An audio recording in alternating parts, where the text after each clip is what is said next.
జై జవాన్ జై నమో కార్యక్రమానికి భారతీయ జనతా పార్టీ శ్రీకారం చుట్టడం జరిగింది। దానిలో భాగంగా ఈరోజు మన జవాన్లను మనం సన్మానించుకునే కార్యక్రమం మన గోదావరికంలో ఈరోజు పెట్టుకున్నాం।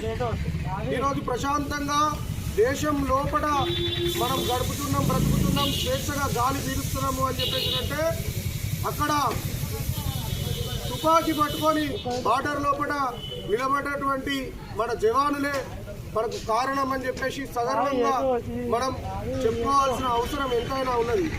ఈరోజు వారి త్యాగం ఏ స్వార్థం లేకుండా వారి త్యాగంతో ఇక్కడ నిలబడ్డారు కాబట్టి ఈరోజు దేశం లోపల మనం స్వేచ్ఛగా మనం బ్రతకగలుగుతున్నాం। కాబట్టి వారి త్యాగానికి వస్తాన్ని కూడా మనం ఎంత ఇచ్చినా కానీ మనం రుణం తీర్చుకోలేము।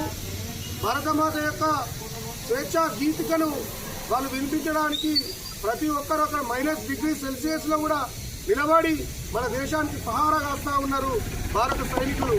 అలాంటి సైనికులను, మాజీ సైనికులను ఈరోజు సన్మానించుకోవడం, సంస్కారం చేసుకోవడం అనేది మన అదృష్టంగా భావిస్తూ ఈ కార్యక్రమాన్ని ముందుకు తీసుకుపోవాల్సిందిగా కోరుతా ఉన్నాం।